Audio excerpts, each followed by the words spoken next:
بالعالمين.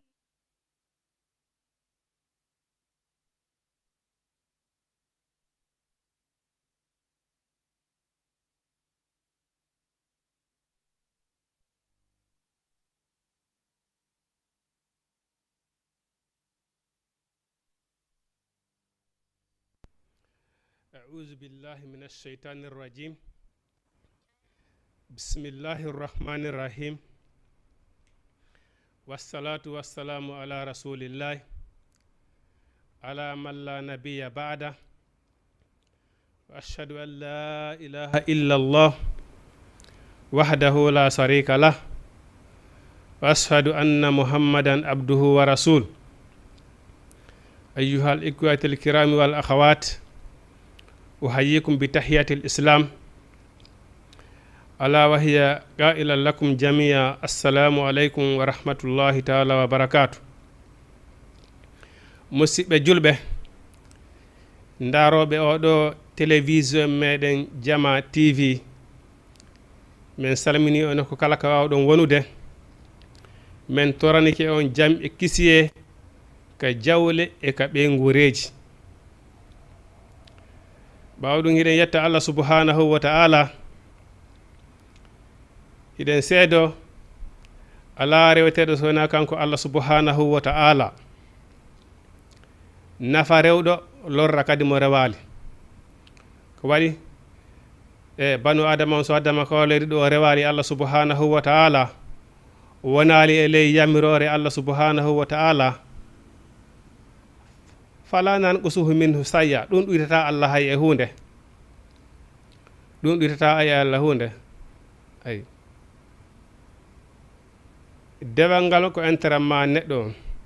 ɗum ɗon hiɗen seedo a larteɗo sena kanko Allah subhanahu wa ta'ala. hiɗen seedo nelaɗo meɗen Muhammadu sallallahu alayhi wa sallama ko Allah subhanahu wa ta'ala nelimo, nelirimo honnum diina l'islam. ay kono julɗo fof julɗo mo duwa andude kaɗo diina makko. ko waɗi noon iɗen andi neɗɗo on si tawi woni o wattinama, mana ɗen andi neɗɗo si tawi woni o maayi o wattinama pigi tati jokkaymo: yimɓe ma ɓen e jawdi ma ndin e golle ma ɗen.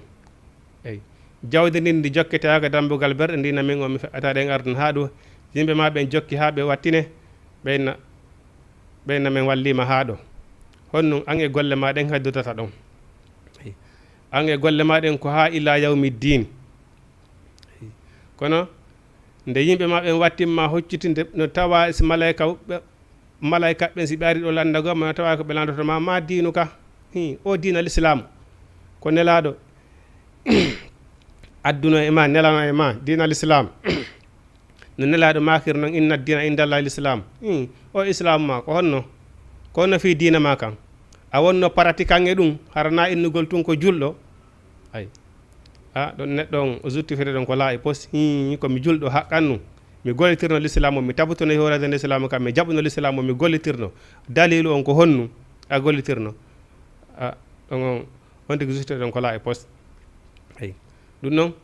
iɗen seedo ɗo nelaɗo meɗen Muhammadu sallallah sallam ko Allah subhanahu wa ta'ala nelimo e meɗen neliri en diina l'islam fi hon nun ha wawen daɗude, ha itta en e majjere o adda en ko wiyete peewal kon. ko waɗi neɗɗo on ala kulli haalin si a feeway ko ma janga. neɗɗo wawata rewde Allah e hoore majjere. a janga hiɗa wawata rewde Allah, wawata marsude. a arifuni qabla anta abuduni, andelan ko addi o rewdelam. jonno neɗɗo on konto wawata andude Allah subhanahu wa ta'ala kaka diina l'islam. diina ko ɗum waɗi so Allah subhanahu wa ta'ala wi nellire nelaɗo maki ne'ireɓe e mon ɓen andingolɓe Allah, andinaɓe nelaɗo Muhammadu sallallahu alayhi wa sallam. ay se jam on ko ɗon tun woni. ɗum noon hiɗen seedoɗo nelaɗo meɗen Muhammadu sallallahu alayhi wa sallam ko Allah subhanahu wa ta'ala nelirimo diina gonga. ay hiɗen mawlo Allah subhanahu wa ta'ala fittandu wonkiji moɗen, bone wonkiji meɗen. toujours ne yewtitere noon wonki ko ɓuri hewde kon koki yamirta joom makki kin wona ko welatake,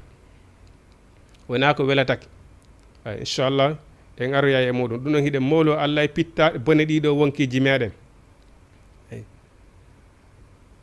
ko waɗi kala mo Allah subhanahu wa taala fewni majjinowo mo ala kala mo Allah subhanahu wa taala majjini fewnowo mo kadi ala ko waɗi enen ɗo fof ala faamuɗo diina ha hewti nelaɗo Muhammadu sallallahu alaihi wa sallam ala wawɗo wajade ha hewti nelaɗo Muhammadu sallallahu alaihi wa sallam kono hay Allah subhanahu wa taala hay nelaɗo o gerdone woɓɓe go ha ɓe jaɓano jiyaɓe kadi e famille makko ɓurɓe mo ɓattade ha Allah subhanahu wa taala yettinani Muhammadu la tahdi man ahbabta walakinna Allah yahdi man yasha hey a fewnata on mo Allah subhanahu wa taala majjini ko Allah subhanahu wa taala fewnata ko den tori Allah subhanahu wa taala fewnu en fewnana en yo Allah subhanahu wa taala arsuki en yi'ugol gonga jokka gonga on arsuki en yi'ugol fenande woɗɗito fenande den ko waɗi heewi anduɓe yi'i gonga on andi pelleti ko ɗum ɗo woni gonga ɓe sali gonga on fesarale ɓe andi le haqqan ko ɗum ɗon woni gonga ayi hara heɓe andi pelleti ɗum ɗo ko fenande ko merente ni ɓe tabite hoore muɗum ɗon ayi andi ɗum ɗo ko majjinede ɗen tori Allah subhanahu wa taala fewnu en ayi nam ɓaawa ɗum ɗen tori Allah subhanahu wa taala mawɓe men ka diina e ka aada ɗen tori Allah subhanahu wa taala yo Allah ɓeydu jam e kisiye e maɓɓe Allah acca ɓe yeeso meɗen ha wasi tawni haray luttay ko waɗi noon wo yo Allah dandu paykun ɓaawa mawɗo ayi paykun tun e ɓaawa mawɗo haray hino hulɓini ɗen tori Allah mawɓe men ɓen ka diina e ka aada yo Allah subhanahu wa taala acci ɓe yeeso meɗen yo Allah ɓoyni ɓe yeeso meɗen wasi tawni harawa luttay lamɓe men ɗen kadi ɗen toranoɓe yo Allah subhanahu wa taala fewnuɓe yo Allah fewnuɓe ɓe waɗana en ko faala ɗen kon ko waɗi lanɗo wona ya a huɗu si a huɗi lanɗo on kuddidin koye hoore ma artata kuddidin koye hoore ma artata ene wawa si a huɗi ɓiɗɗo ma kono huɗetake julɗo huɗata mana woni lanɗo woni bonɗo si tawi woni o lorri lorra makko kan tiiɗi première position ko ɗum ko taragol yo Allah subhanahu wa ta'ala fewnumo nde tawde noon komo Allah fewni wo fewata ay Allah subhanahu wa ta'ala ɓe si tawi woni ɓe fewata ɓe ko lorra tum wodani men ko soñja tum ɓe marani men ay Allah subhanahu wa ta'ala dandu men bone maɓɓe ay ko ɗum ɗon adi Allah subhanahu wa ta'ala fewnuɓe amma noon si tawni ɓe fewata haray Allah subhanahu wa ta'ala dandu men bone maɓɓe hay kono haray nayo on tigi huɗu si en huuɗi lamɓe ɓen moƴƴanta en si en huuɗi e par ce que kuddidin koye hoore meɗen altata ɗum noon en tori Allah subhanahu wa taala e men ɓe yo Allah subhanahu wa taala fewnuɓe ila ka laamu dow dow ha memo e ley yo Allah lanɗon fewnuɓe wiyawa en waɗande ko faala ɗen kom ayi ara noon en yeggitali kadi ko waɗi Allah subhanahu wa taala ni la yukhayyiru ma bi qawmin hatta yukhayyiru ma bi anfusihim nde lanɗo kadi no moƴƴa wonon ko population on moƴƴata ko waɗi lamɓe ɓen koye population on ɓe woni e iwde population si woni ɓe feewa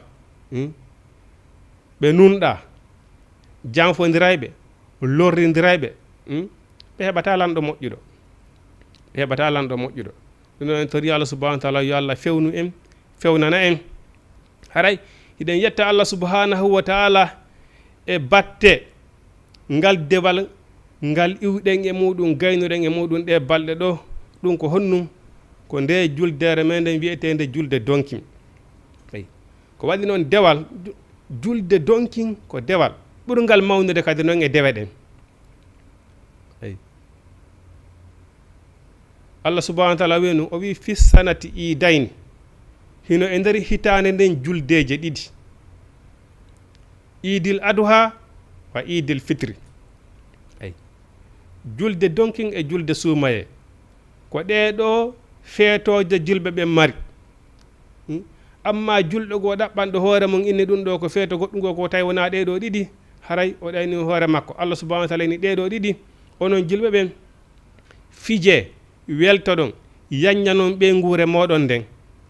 ay fijugol welto ko honnum nanen hoore yeddugol Allah subhanahu wa ta'ala de Allah subhanahu wa ta'ala weltonortaka yeddugol mo mais ko honnum foti si Allah subahanahu tawnima e julde suumaye illa sona ɗum o tawnima julde donkin a heeɓi ko wattoɗa a heeɓi ko ɓeygure ma nden wattu a heeɓi dépense timmuɗo an e ɓeygure ma nden on wattike on ñaami bon on hiwroy ko musidɓe mbo waw yahon kala ko faala ɗon kara ko Allah subhanahu wa taala yeddete ko ɗum ɗon tun Allah subhanahu wa taala harmini nden ñande waɗe kala ko faala ɗon weltoɗa e ɓeygure waɗi harawna yeddugol Allah subhanahu wa taala ay ko ɗeɗo julde ɓe mari amma nana noon yoɓe julɓe gonno inna julde joom bente konto wiɗen ka julde joom bente windi julde joom bente windaki hay nokku ala dalil ko bidiya kala waɗanɗo giri mbire fi julde joom bente o waɗi bidiya ay Allah subhanahu wa taala noon kullu bidiatin dalala kala ko fuɗɗita kon ko majjira kullu dalalatin finnari ko majji kon fof ka yiite yahata julde joom bente ɗum windaki ay fus ko honnum woni dalilu jeenayi joom bente dalilu on ko horugol par ce que kala weltiɗo nde ñande waɗi événement nde ñande kumbaldu nde ñande haray a wallitike warnoɓe taniraɓe nelaɗo ɓen ayi mana haybara Husayni warnoɓe taniraɓe nelaɗo ɓen ko ɓen wanno feeto nde ñande ɓe welti ɓe yahi ɓe lootoyi joni noon julɓe majji ɓe ɓeɗe ɗo julde donkin ɓe yaa ɓe waɗa piiji ɓeydema cobbal jombente ni nedi jombente ɓe ya looto mbiri jan ko bidiya ala dalilu muɗum hay nokku ka windi nde jeenayyi jombente ko horugol ɓe waɗay noon nde ñalane ɗon julɗo en tant que julɗo gonɗinɗo nelaɗo gonɗinɗo Allah ɗo jaaɓi nelaɗo nde ñande ko yontigi hooru eyi bon nelaɗo noon yawno ɓe tawi heferaɓe ɓen hiɓe hooray jeenayyi jombente nde tawno nelaɗo kanko himo yiiɗi luutodirgolle ɓeɗo heferaɓe ɓay tawi ɓe hooray jeenayyi jombente nelaɗo maki ni kadi hande kadi si tawnilam mi hoora jeenayyi mi hoora sappo on fi luutodirgolle heferaɓe ɓen Allah waɗi ɓe tawno hitande arore nden tawa yaaliɓe saha baɓɓen ɓe timmini ko nelaɗo makuno kon tande kadi ɓe hoora jeenayyi ɓe hoora sappo ay kono julɗo ñande jeenayyi jombente e sappo jombente julɗo ko yo hooru ala pussi toon dalilu ko waɗete goɗɗum go ene julɓe julɓe ɓen ko mari julde feeto événement ko julde sumaye e julde donkim ay Allah subhanahu wa taala ene noon welte du'odira noon hiwrodiron akkidira noon haqqeji waɗon kala ko faalaɗo nde ñande weltare hara on yeddari Allah subhanahu wa taala ko ɗum ɗon tun Allah subhanahu wa taala harmini ay ko waɗi noon innugol yeddugol Allah subhanahu wa taala ala ɗum ɗo ndu lewru ɗo Allah no yedde ndu ɗo lewru Allah yeddetake nde juldere ɗo Allah no yedde nde juldere ɗo Allah yeddetake ɗum ala e nokku Allah subhanahu wa taala inni kala ko boni kon fop kala ko tawi ɗum ɗo hino boni hino añini terte ko ya terto ko waɗi bakkatu on fanɗu kon ala amma ko moƴƴi kon adda embere ko marɗa feere kon eyi joni en tant que musulman e jiltitoto seeɗa ka histoire annabi Ibrahim si a daari wona e premier position ka julde donkin ɗo si innama ngol layyagol bala nde ɗa inna heeɓi baalil a layyike Allah subhanahu wa taala wona tew ono ni noon walakin la yanaluhu luhumuha wala dima walakin yanaluhu attaqwa dammi ko hirsete gordo gadane Allah subhanahu wa taala ino ɗum fof kanko ala namo intérêt par ce que Allah subhanahu wa taala haajaka e ƴiƴe o haajaka e tew ko honnum o haajay ko attaqwa ko kulol Allah ngol immorde moɗon par ce que layyagol annabi Ibrahima innugol ila ha o lontinanimo ngaari baalingel ɗum ɗon fof ko kulol Allah mo Allah subhanahu wa taala waɗanimo o hunni ɗum ɗo holli ndaren ko Allah subhanahu wa taala o waali ɗon o hoyɗi kanko annabi Ibrahima himo hirsude ɓiɗɗo makko on Ismail ay o waali o hoyɗi go'o tawi himo waɗe ɗiɗi o hoyɗi ɗimmum tawi himo waɗi ɗiɗi o hoyɗi ɓay o hoyɗitoyi tan mum o andi woni gonga on andi enen koyɗi men ɗin e koyɗi annabaɓe wona gotum enen ko ɓuri hewde kon koyɗi men ɗin ko seytane hoyɗin tawi ko immorde seytane ay annabaɓe noon kamɓe koɓe hoyɗi wo tawi fayde ko immorde Allah subhanahu wa taala ay ɓay o hoyɗi laabi tati mo hirsa ɓiɗɗo makko on o desri ɗo hande kadi e o waɗay o andi ɗum ɗo ko yamirore Allah subhanahu wa taala bon joni noon bala taw ƴettude décision hirsugal ɓiɗo makko honum o noddi ɓeygu makko ay ene Hajara o winni a mi hoyɗi mi yi Allah subhanahu wa ta'ala mi rila mi hirsi ɓiɗɗo ma on ay Ismaïl ay an ko sonnajo o d'accord o tawni yamorde non ko immorde Allah haray waɗu o noddi ɓiɗɗo makko Ismaila o winni ya abati inni asbawka maza tara ɓiɗɗo am mi yii miɗo hirse Allah subhanahu wa ta'ala yamirila mi hirse ko ni wiwɗa e ɗum ɓiɗɗo makko o wiyo no o wini if almasita baba waɗu kala ko faalaɗa e tun ko Allah subhanahu wa ta'ala yamiri ma waɗu eyi ɗum ɗo holli honnum kala dewal ngal yiyoton kala dewal ngal yiyoton ngal janɗingal fanɗi a tawa ngal mari dalil ngal battinay kadi e neɗɗo waɗɗo exemple immorde ɗan ndiyan ɗan wonɗa e salligade ko ƴetɗa ndiyan ɗan salligiɗa ɗo loɗɗa juuɗe maɗa wiɗa bisimillah ɗan ndiyan ɗan woodi ko ɗan battinta e maɗa ruku ma on no woodi ko battinta e ma sujudu ma on no woodi ko battinta e ma daragol ma juulangol no woodi ko battinta e ma inna salata tanha anil munkari wal fahsai ko honum woni julɗo julɗo si tawini ko juulowo ko julɗo mo waɗata ko boni kala ko añini hara himo woɗɗiti ko ɗo woni julɗo mais si tawini a salli goto juula ko añini kon fof hiɗa ɗon hara ɓeni darta julde manne ko waɗi julde inna salata tanha anil munkari wal fahsai ɗum ɗo holli julɗo fof no waƴete ɗon exemple e annabi Ibrahim an a jon gallejo kala wo ko ƴettata décision ka ɓeygure ma ɗa dowa noddude ɓeygu ma taw diiso e makko ça c'est obligatoire ko haqqe mo Allah subhanahu wa ta'ala waɗani ɓeygu ma fii ko an woni jon gallejo fii ko an jon gallejo ko an ƴetta jonna debbo ko an dirisata an sa ƴetta décision ka galle ma a wolanta ɓeygu ma ko yawaɗa tun décision ma o sariya jaɓa ɗum ko waɗi kanko sonnajo on himo mari haqqe e hoore ma mo duwaɗamo ammodi makko sa sel obidi abouhara a jonita e muɗum ɗum woniri noon an kadi ɗa mari haqqe e hoore makko kala décision ko waɗata ha galle ma premier position taw ko honɗum ko ɓeygu ma taw noddata disoɗama ko alam faala wadde hunde kaari eyi fewjo don mais ko ɓuuri hewde kon ɗon a tawi ɗo woɓɓe goora décision ji maɓɓe ɗin ko ɓe yaw ɓe ƴettoyaɗi ka yaase ɓe adda ɓe ko sawi ɓe appliqué ɓe ɗo ɓe ɓe anda ko ɗum ɗo bone waɗude mais wona laawol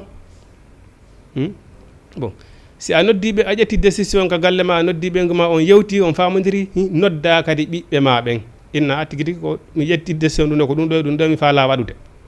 ƴetta don feere amma ɗa wawi ƴettude joni feere hara feere nden nden moƴƴa ɓe yiltama e muɗum ay ma déjà sa ƴettoyi feere ko ɓawto a sali ko yetade ɓe joni noon ko ɓeygu ma e ɓiɓɓe ma ɓen ko noon ɗo woni hunde ko noon ɗo yaade a ƴetti décision a suuɗi keɓe bon si ɓe andi ɓe wawi imposade hoore maɓɓe na marsata harala ɓe mari haqqe ko haqqe maɓɓe am baba jon sa ƴetti décision ka galle a haalnali ɓeygu ma a haalnali ɓiɓɓe ɓen ha ɓe andi ɓe wawi darade pilendura ɓe na appliquata ay hara ɓe mari hara ko haqqe maɓɓe le ay ko ɗum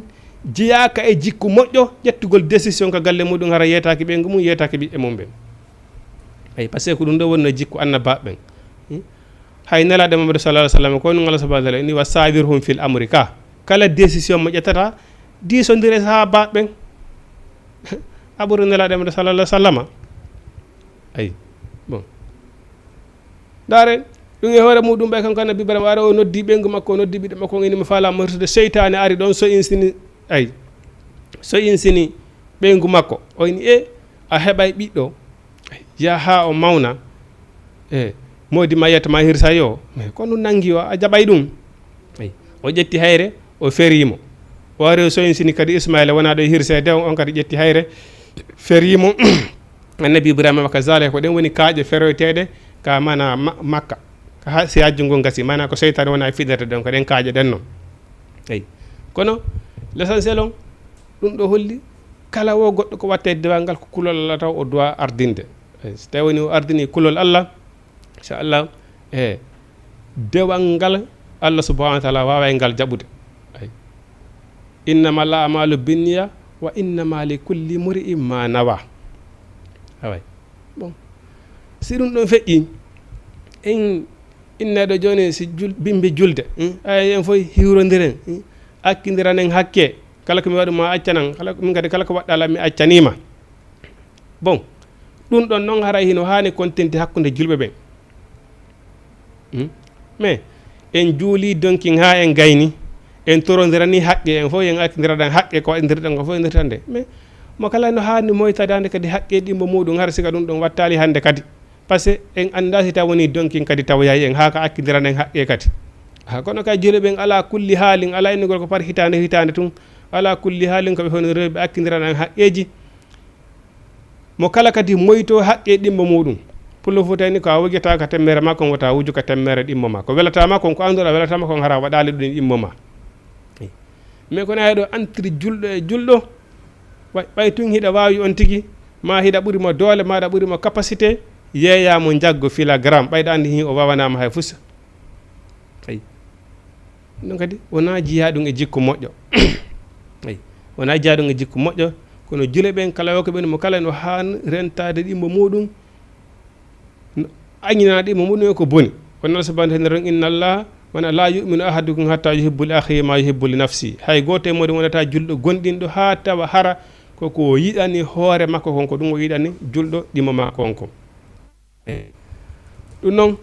rentodiren e ɗiɗo haqqeji hiɗen andi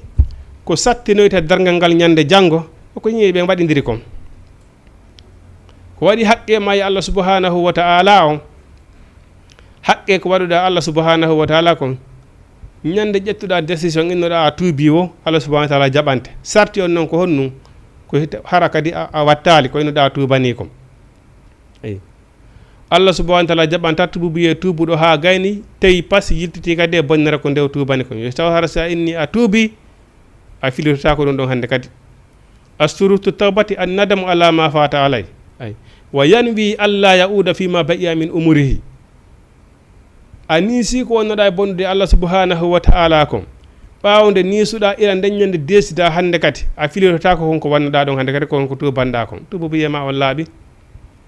mais ko waɗuɗa banu adama ɗimmo ma kon ɗum ɗon ko kanko Allah subhanahu wa ta'ala yafotoma ɗum ɗon eyi mana ko banu adama ɗimmo ma on woni ko yafotoɗa ɗum ɗon eyi toujours nde toɓɓere nde yewtuɗen ɗo disodirgol ko ɗum ɗon heɓata jang galle heɓata jang ka ɓe guurema kala wo jon galle ko ƴettata de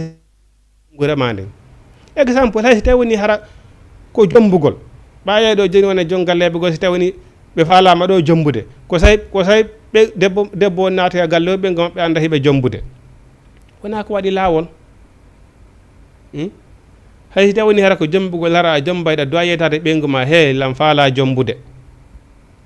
suuɗagol ɓeygu mum jomba jeyaka e jikku moƴƴo jeyaka e gorgu par ce que an gorko on si a décidi a jombay ɓeygu ma jaaɓi jaɓa ko haqqe noon e hoore makko haqqe ma noon e hoore makko yeytagomo hiɗa jombude c'est leɓɓi liggatar si a suuɗike ɓeygu ma a jombi a jonitalimo haqqe makko on a teddinalimo a respectalimo ay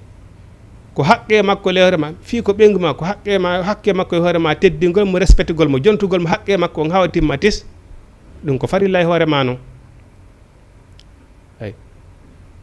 par ce que an gorko ko marɗa wo ko marɗa ko jannguɗa wo ko jannguɗa aɗa ɓay debbo adda mais fiyo no respectata sonnaɓe ɓen en tant que jon galleji ɓengu ma a jonne mo haqqe makko on respect makko on a jonne mo timmatis jeyaka noon e haqqe on ƴettugol décision ronka haalande ɓengu ma par ce que ko woni ɗo woni ka nder suudu ayi ko ɗum jan par ce que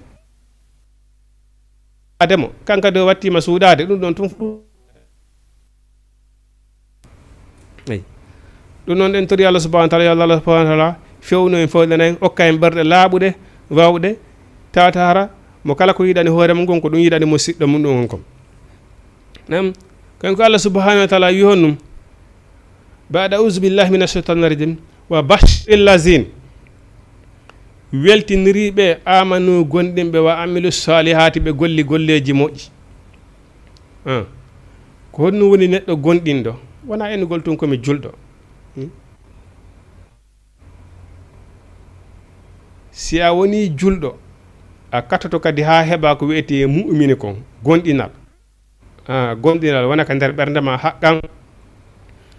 si neɗɗo heɓi ko wiyete gonɗinal kon ko ɗum ɗon wallata mo puusugol kala ko añini ka nder ɓernde makko itta ay julɓe jel woni yeddude Allah subhanahu wa ta'ala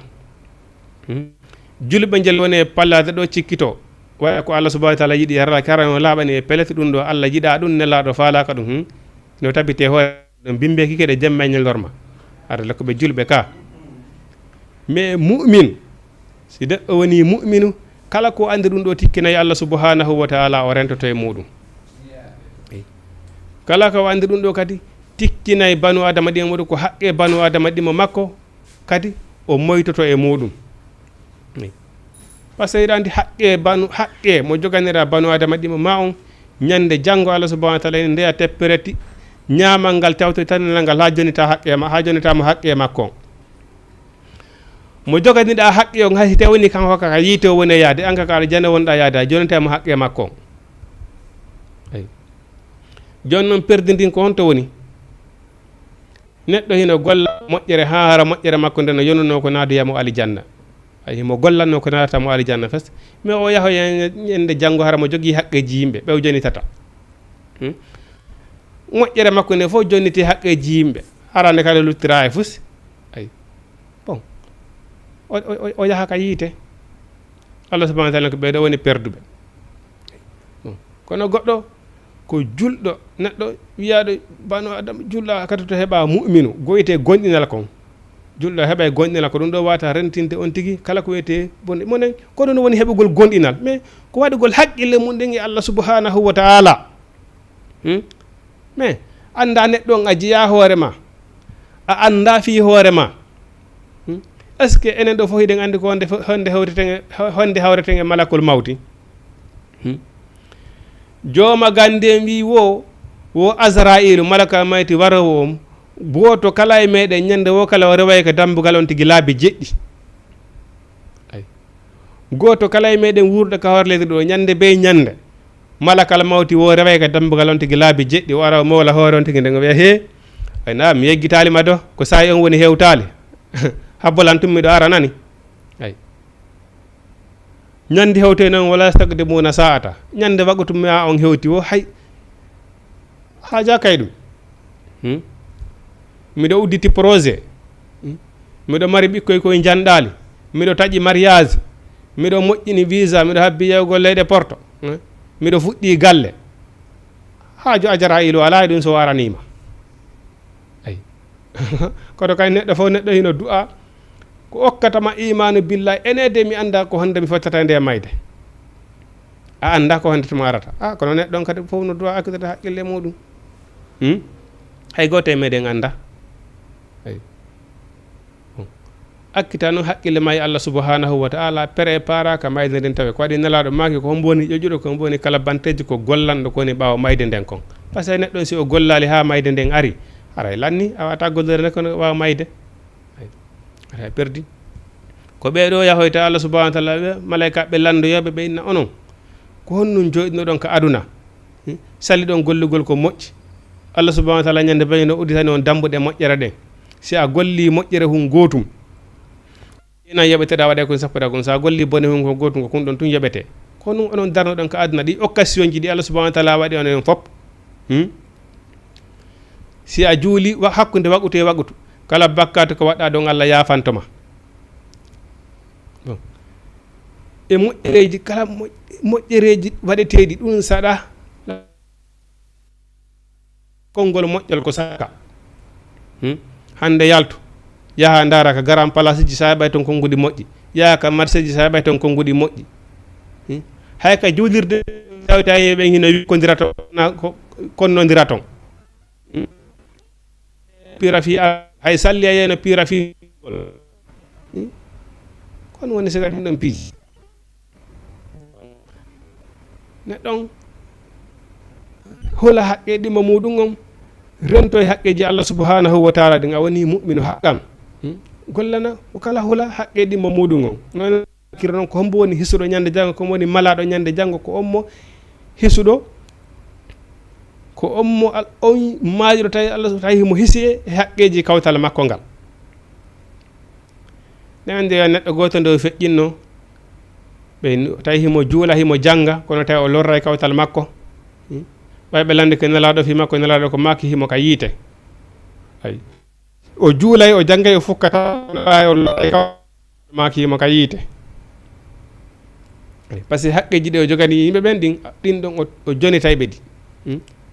fi honnu adduno mo ka yiite o juulay o jangay kono himo ka yiite fi honnu par ce que ɓaar tun mo lorrude kawtal hande kadi ko moƴƴereji makko ɗi woni o lorrude kawtal ngal ko ɗin ɗon ƴetta jonita kawtal makko ngal kanga tawa heddora hay hunde ay kono kay neɗɗo fof neɗɗo kono si a heeɓi mu'minu gonɗinal haqqan haray mo kala hani rentade e lorrugol kawtal muɗum duñalngol banu adama ɗima muɗum lorra ko gonɗinal wawata waɗande ɗum wonde ko ɗum Allah subhanahu wa taala inni wa bashirina jane weltinira ɓen amanu gonɗinɓe wa amilu salihati ɓe golli golleji moƴƴi ɓawo nde gonɗinɗa kadi desuduɗa ɓay tun a lorata banu adama ɗima ma tinoɗa kadi e waɗugol moƴƴereji ittugol sadaka juula janga koye tata saga ɗin ɗon piiji moƴƴereji ɗi no heewi hara innali ko suumaye tun hoorata alkamisa no wedde jumane hoore ay ala no wedde tenden hino hoore yawmu arafa hino hoore no wirde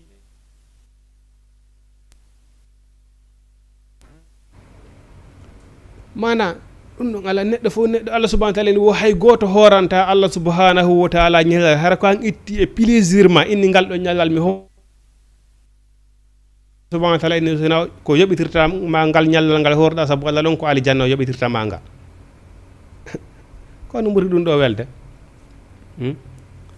mais joni noon si tawini hay suumaye on buy hooray kono heɓoɓe suumaye jaɓaɗo on a subiray ɗum ɗon wa kaaba awdi heɓu taw heɓugol premier heɓugol taw suumaye moƴƴon koye tawara suumaye on tawdima e gonɗinal hoolira sabu Allah rento kadi mana na innugol tum no yertan wona innugol tum mi ñaamali mi yarali mi hoori wona ɗum ɗon to daɓɓa de en anditino ɗum en anditino kadi ɗum ha e ronki ka suumaye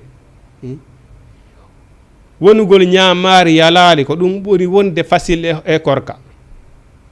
ay wonugol ñaamali yarali ko ɗum ɓuri wonde facile e korka joni si tawni hara suumaye innano ɗo joni ɓenna joni suumaye si ari ɗo joni ñallal ngal fof a wowlata a waddata goɗɗo e haala a wowlata ila bimbi ha kikiɗe en anda no wodu no moƴƴiɓe aramɓe kamɓe korka maɓɓe kanko noon num wodde no neɗɗo goɗɗo moƴƴuɗo Allah subhanahu wa taala inni fota mo ɓiɗɗo o inni Allah waɗanam mande hollatata mi heɓay ɓiɗɗo Allah subhanahu wa taala inni a hooray balɗe tati e nder ɗen balɗe tati ɗon kadi a waddata e goɗɗo haala salasata ayami balɗe tati a waddata e goɗɗo haala enen jamanu hande sen wiyama ɗum ɗo joni yambata e men de ay par ce que fiyo num haala pankere bonnay korka sira hoori ndarugol ko ndaari o bonnay korka e goɗɗi go mais si suumaye hewti ɗo ata jama on hino wakkili wonugol bimbi hakkikiɗe ñamale ɓe wakkilaki wonugol la bimbi hakkikiɗe ara ɓe fenale e hoore goɗɗo ɓe wakkilaki wonugol bimbi hakkikiɗe ara ɓe détournali goɗɗo ɓe wakkilaki wonugol bimbi hakkikiɗe ara ɓe wowlali inde goɗɗo ɓe ño'alimo mais ɗiɗo fof noon ɗi bonnay korka mais honto korka jaɓaka kan mais neɗɗon sida jogui imanu billahi da andi ɗum ɗo fof ko ɗum ɗo watama wallude wonugol no woniri noon a ñamali a yarali e bimbi hakkikiɗe noon wonira noon kadi hara a ño'ali goɗɗo a fenali hoore goɗɗo a darali ko harmi a yahali ko harmi eyi ko imanu billahi watama wallude ɗum ɗon kono julɗo fof julɗo himo dowa heɓude ko wiyete imanu billahi kon so wonti keɓal ko wiyete imanu billahi hunde marsali ayi wa bashiril lazina weltinirɓen amanu gonɗinɓe wa amilu salihati ɓe golli ko moƴƴi anna lahum hino wodani ɓe jannatin aljanna tajri hino ila min tahatiha sengole majji ala naaru canɗi ɓe inna diina kaka ɓernde hoore muɗum way diina ka ɓernde way andi diina ko Allah addi eyi iɗen andi Allah hino woodi nelaɗo ko goonga alqur'ana hinno ɗo hihi simi fiɓi ka ɓernde an alqur'ana ko goonga miɗo andi ɗum miɗo fiɓi ka ɓernde an ɗo Allah ko gooto ko Allah tagimmi mais ko Allah subhanahu wa taala yamirinmi ko mi ala e waɗude est ce que fi mi fiɓi Allah ko goonga ɗum nafay lan ɗum nafata lan zéro miɗo fiɓi ka ɓernde an juulugol ko farilla ko haqqan ko forcé ɗum ko obligatoire tan julɗo ko juulowo wa man taraka salata faqad kafara kala julɗo mo julata ɓeyni hara ko keefeero hara a yeddi mais miɗo fiɓi ɗum ko gonga mais mi ala e juulude est ce que ɗum haray nafiilan la ha kono si a fiɓi diine kan ka ɓernde a pratique kadi a gollay a holliray ko fiɓuɗa ka ɓernde kon a holliray ɗum kadi enen pullo fota wiɗen honne wiɗen mo yiɗi o holliray ka mais si a yiɗi a holliraɗi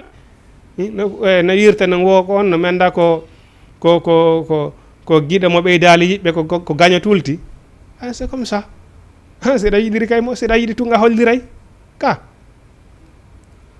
kono innugol diine kaka ɓernde hara wona pratiquant ɗum ko ɗaynugol hoore mum noon c'est le zéro voilà siko a julɗo a pratiqué ko diine kam wi kan ko ɗum hollata ka julɗo ko ɗum Allah subhanahu wa taala inni allazina ɓen amanu gonɗinɓe ɓe jaaɓi ha ɓe gayni wa amilu salihati ɓe golli golleji moƴƴi ha kono si a fiɓi ɗon diine kaka ɓernde a fiɓi ɗon a acci ɗon a gollali nafatama hay fus nafatama hay fus ay adna lahum hino wodani ɓe jannatin aljannaji tajri hino ila min tahatiha sengoley aljannaji ɗin ala naaru canɗi ayi canɗi mana allah naaru canɗi kullama rusigu tuma kala noon ɓe arsika ayi min ha ka aljanna toon mina chamarati ayi ko wiyete ɓiɓɓe leɗɗe kon furwi mais ñameteji ɗin fof ko honnum ɓuri furwi moƴƴude ko honnum ɓuri furwi jogade cellal joni en nanay ɗen inna ɗo tew si a ndaari tew hino ñaamego hino moƴƴi ha mais sa calculi fayda furwi ko jogui cellal kon tew mara ɗum tew marangal cellal ayi ko ɗum waɗi ka ali janna ton ko dinɗe leɗɗe furwi ko ɗum woni ka ali janna ton ay dinɗe leɗɗe ko ɗum noon kanko Allah subhanahu wa taala inni walahum hino wodani ɓe fiha ay mana ka ali janna ton mana jannatin ay canɗi tajiri hino ila min tahta sengole majji ala naaru canɗi ay mana canɗi tati hino ka ali janna cangol njuuri cangol sukkar e cangol ko wiyete beere nde wawa noon wonde beere aduna ga wona gotum Allah subhanahu wa ta'ala ko lazzatan lissare bina amma beere nden aduna ko harmu ɗum ɗen andi noon avant l'islam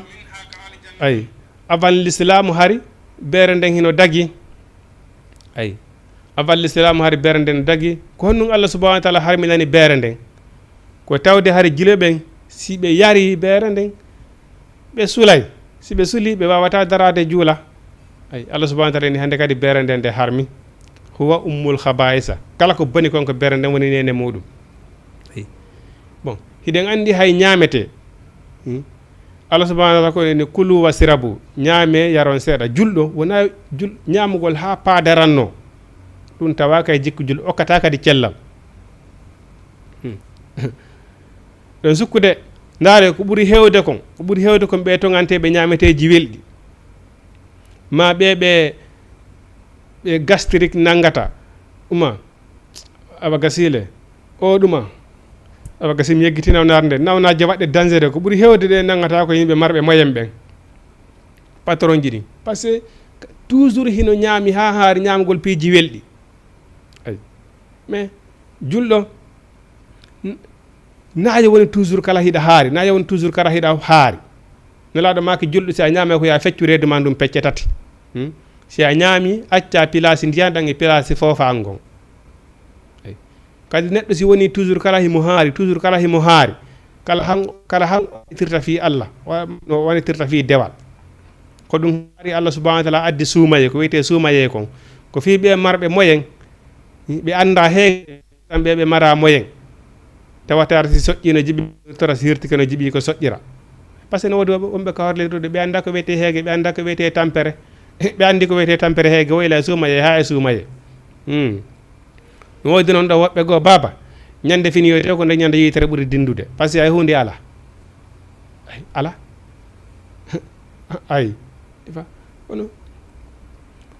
ñawaadaranno jeeyaka ɗum noon ɓeeɗo Allah subhanahu wa taala ni hino woodi aljanna ton ko wiyete fruit kon dinɗe leɗɗe ay ko ɓe ñaama kullama rusugo tuma kala neɓɓe arka min ha ton risigan arsike qaaliɓe wiya ha zallazi ko ɗum ɗo tigiri risuguna min arsike tano min qabulu ko adi ay mana ka aljanna joma galle en ɗo e patron ji ɗin ɗo kala fokkuto ɗo si cippike ɗo mo kala so weeti kingiɗa fami ko hakkude naɓɓorowo pomure e naɓɓorowo bananaru e ko yitata sika ɗin ɗon piiji jon galle jo kala cippotoɗo kikiɗa tawi no natude no naɓori mbuusu mum fruit eyyi si ñamama ha gaynama ko fruit on wona e wattede ɗon ayi kono fruit ko hunde wondude important hunde ɓurde e welde ko ɗum Allah subhanahu wa taala ni ko aljanna toon ko dinɗe woni toon ko ɗum woni ko ñamoyte toon ayi wa utu bihi ɓe addane ɗum mutasabiyan hara hino hannde ko ɓuri wonde important kon noon ɓuri wondude e nafoore kon Allah subhanahu wa taala inni ɓawande ɓe woni ko aduna ɗo ɓe golli golleji moƴƴi ɓe jaaɓi Allah ɓe jaaɓi nelaɗo Allah ɓe golli golleji moƴƴi kanko Allah subhanahu wa taala wi hon woni wala hum hino wodani ɓe fi ha ko aljanna ton azwazun sonnaɓe mutahharatu laɓɓinaɓe ko woni waɗi so ɓe wiya laɓɓinaɓe sonnajo kala no duwa ƴettude ɗo exemple ɓeɗo ko woni waɗi sabaini ko hurul ayni ko laɓɓinaɓe par ce que goo hurul ayni aljanna ton hurul ayni goo ɓe yiyata ko wiyete régil kon mana ko sonnaɓe ɓe yiyata kon ko aduna ɗo kamɓe ɓe yiyata ɗum ɓe yiyata ɗum ay kadi Allah subhanahu wa taala ko ni oyni qasiratu tarfi ko raɓɓinɗinaɓe guite ko noon Allah subhanahu wa taala fandino kamɓe ɓe anda gorko goo hino woodi sinamo ɓe holla on kono tum ɓe andi gorko no woodi ɗum ɗo holli kono sonnajo ko marɗa valeur o ko marɗa valeur ko wawɗa dasude basenji o ko wawɗa dasude kattije o ko marɗa kaalisi o kono si tawi woni sonnajo wona o yermode makko hara o jeyaka e sonnaɓe lawuɓe ɓen Allah subhanahu wa taala ko ɓeɗo manti ko ɗum ɗo mantirɓe fi hon noon par ce que ɓe anda kamɓe gorko no woodi sinamo ɓe holla o ayi ko noon Allah subhanahu wa taala inni sonnajo so o gonɗini Allah o gonɗini nelaɗo Allah en andino sen wi gonɗingol Allah gonɗingol nelaɗo Allah ɗen andi piiji boy hino ɗon mi jaɓi Allah mi jaɓi nelaɗo Allah on ko honnum woni mi jaɓi Allah ko kala ko tawi Allah yamirima kon a waɗay ɗum ko marɗa feere kon par ce que moƴƴereji ko a wata inde waɗa ha waɗa moƴƴereji ɗin fof par ce que imane ma on okkatama ɗum ma kattana ma on moyen ma on okkatama ɗum ɗon mais hiɗa wawi addude ko marɗa feere kon ka mara feere kon Allah subhanahu wa taala nanguitirtama la yukallifullahu nafsan illa wus'aha moƴƴere nden noon siɗa wawi nde waɗude petti hiɗa hattani nde moyen ma on no permuta ma waɗu golde ɗa hattani a salke waɗude Allah subhanahu wa taala nanguitirte ɗum la sakka bil mawti awa tan no wadde moƴƴereji ɗin fof joni noon exemple no yewtirɗen ɗo ni joni korka ko suumaye lewru suumaye nden ko ɗum ɗon Allah subhanahu wa taala waɗi farilla e hoore muɗum ko ɗum ɗon woni farilla e hoore ma an si a hoorali ala nanguitirta seɗa mari moyen muɗum horugol ala e tenen ko plaisir ma siɗa faala ɓeydude moƴƴere Allah subhanahu wa taala waɗanama jeego juldandu ko plaisir ma nelaɗo maki si a horuɗo jeero sa hoori jeego juldandu no baraji mum no fo tawa sa hoori hitande nden fof ko an andi sino faala ɗin baraji waɗa eyi jawdi ma ndin ittugol sadaka ko an andi ko wontun jakka mana jakka si farlike jawdi ma ndin jakka ɗum ɗum ko obligatoire ko ma itta sa ittali jakka jawdi ma ndin ñanneɗa kara Allah subhanahu nanguitiroyta par ce que ɗum ɗon a jeeya jakka jawdi jooma jawdi ndin jeeya ɗum ko miskinaɓe Allah ɓen jeeyi ɗum amma noon sina jakka jawdi ma ko an andi si waɗa sadaka si waɗata sadaka sa waɗi ko hoore ma waɗanɗa ayi e goɗɗi goo faami bon mais ko marɗa moyen waɗugol kon hiɗa andi peut-être hiɗa mari feere waɗugol muɗum Allah hino andi kadi hiɗa mari feere waɗugol ɗum ɗon a salike Allah subahana taala nanguitiroyte Allah noon Allah subahana taala hino renanma hiɗa faala waɗude a mara moyen muɗum o nanguitirtama et puis kadi o windanama kadi baraji ayi joni yiya ɗo joni miskinaɓe hino tampiri ɗo ndiyam hara Allah no okkayno walla moyen si Allah no okkayno walla moyen mi wallani ɓe miskinaɓe ɗo mi addananaɓe ɗo ndiyam ɓe tampirtano ndiyam Allah subahana taala yeɓete baraji ɗi par ce que ɗa miiji waɗugol mana a miijike waɗugol ko moƴƴi Allah okkalima moyen waɗugol o windante baraji ɗi waɗuɗo eyi ko ɗum waɗi si Allah subahana taala ɗayne neɗɗo on ɗeydeta Allah subahana taala Allah subahana taala hino andi ko marɗa feere waɗugol kon himo andi kadi ka mara feere kon sa wi hiɗa mari feere sa inni a mara feere waɗugol Allah no andi hiɗa mari feere muɗum o nanguitiroyte par ce que Allah subahana taala no humpiti fi hoorema a wata ɗaynude Allah ayi la tahuzu sinatum wala nawmu ma yakhfa shay'un fil ardi wala fis samawati was-samiul alim hay hunde ala ko wawi suuɗade Allah Allah ko o nanowo ko o yi'owo ayi kono ngo wi sonnajo si tawi woni o jaɓi Allah o jaɓi nelaɗo Allah o hoori wagutuji makko ɗin jowi o hoori wagutuji mana o hoori lewru suumaye ndun o juuli wagutuji makko ɗin joyi sonnajo a jaɓi Allah a jaɓi nelaɗo Allah a hoori lewru ma suumaye ndu a juuli wagutuji ma ɗin joyi a ɗoftike moodi ma nelaɗo maki ko tongatama natugol aljanna ko wonki kin sortede ay ko ɗum ɗon tugaɗatama natude aljanna ko so tawani ama yaali kono noon ko so tawani a respecti ɗiɗo a ɗiɗo aɗa respecti ɗi haqqam hiɗa jaɓi Allah hiɗa jaɓi nelaɗo Allah ko ɗum waɗi Allah subahana taala yi wo sonnaɓe kamɓe dambuɗe aljanna ɗen ina udditaniɓe ko gorko mari probléme natugol aljanna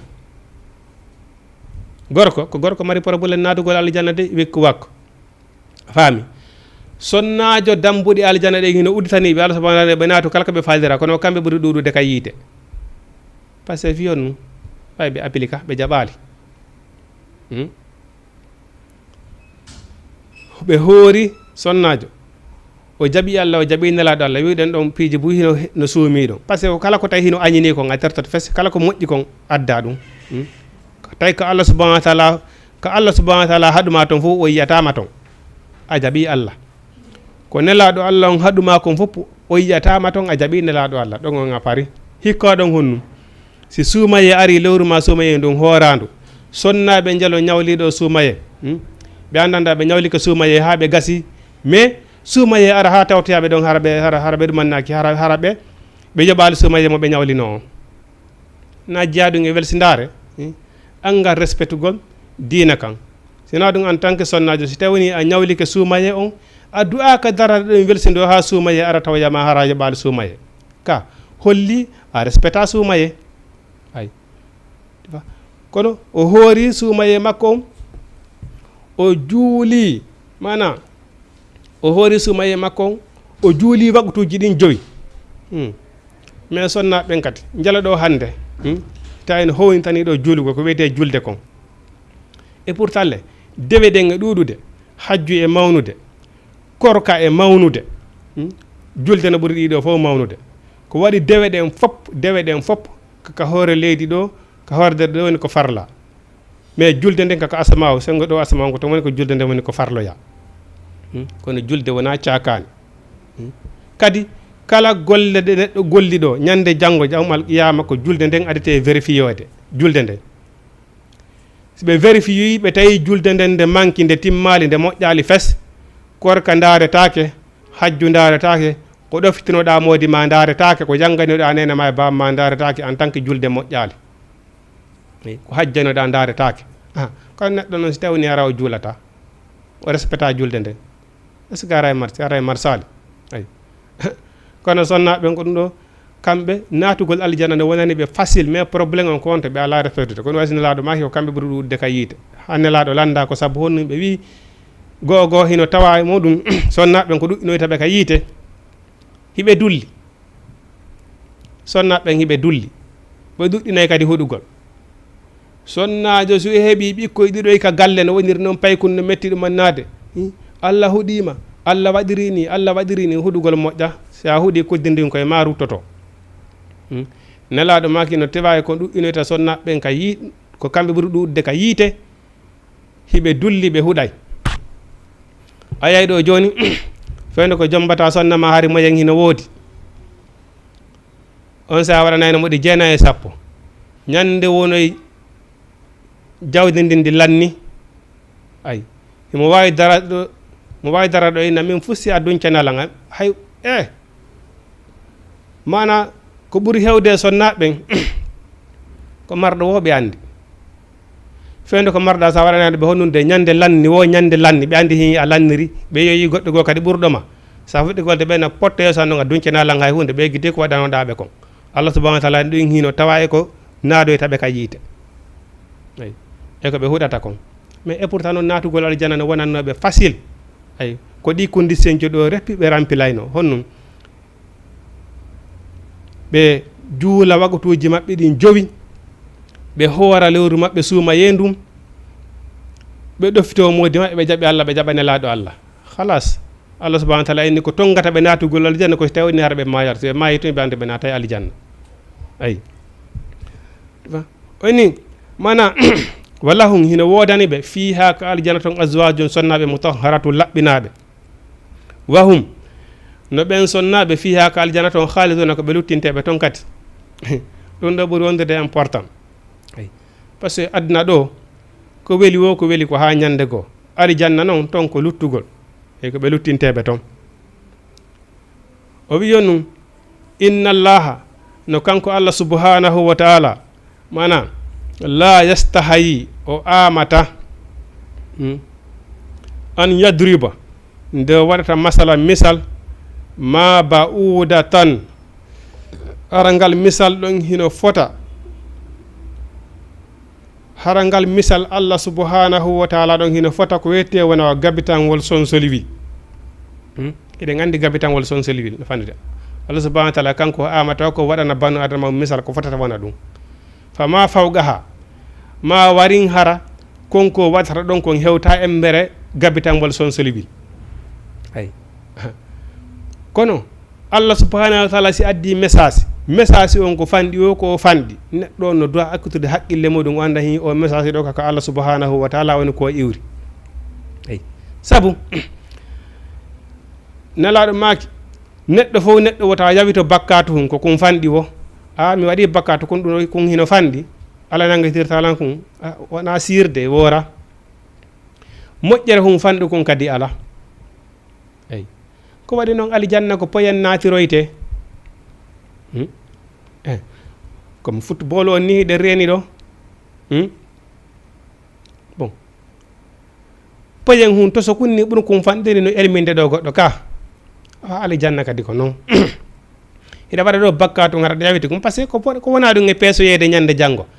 kum bakkatu kum yawitiɗa ɗon hiɗa desina kum haɗoytama natoyte janggo ko aljanna ko ɗum waɗi so kanko Allah subhanahu wa ta'ala inni ay mana fa amma allazina amanu amma nan so gondimɓe Allah subhanahu wa ta'ala ɓen ay ko ɗum kanko Allah subhanahu toujours mo insiste gondi e ɓen no wirden noon neɗɗo gonɗinɗo Allah subhanahu wa ta'ala ko jaɓuɗo Allah fes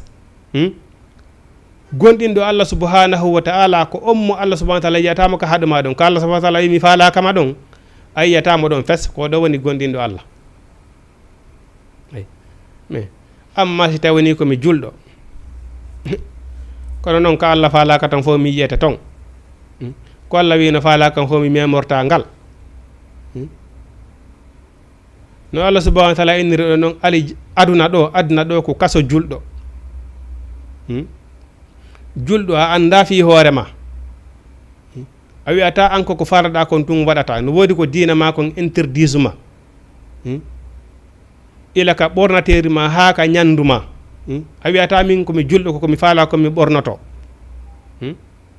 libasu taqwa no woodi ɓornateji ɗi Allah subhanahu wa ta'ala yamirajo ɓorne no woodi ñameteji ɗi Allah subhanahu wa ta'ala yamirajo julɗo ñaamo a ñamatade an taki ko a julɗo sina ɗum haɗa respectali julɗo yagal ma ngal en tant que julɗo Allah subhanahu wa taala ne wini ɗo teppere ma nden wota tippuɗo en tant que julɗo hay noon siko kanŋe jama heɓoto ɗon an julɗo a ɗaɓɓaka ɗum na place ma ay e goɗɗigo kono ko haɗitiɗo ko Allah subhanahu wa taala haɗimi kon ɗon woni neɗɗo gonɗinɗo ay o wi amma noon si o gonniye ɓen kamɓe message ko kum fanɗi o ko kum fanɗi si tawni kako Allah subhanahu wa taala iri ay annahu fa ya'lamuna hara ɓe andi annahu no ɗum ɗon alhaqqu ko gonga par ce que fi honno min rabbin kaka Allah woni ko iwri ko Allah addi message on ɓe jaɓay ɓe gollitira ay wa amma allazina kafaru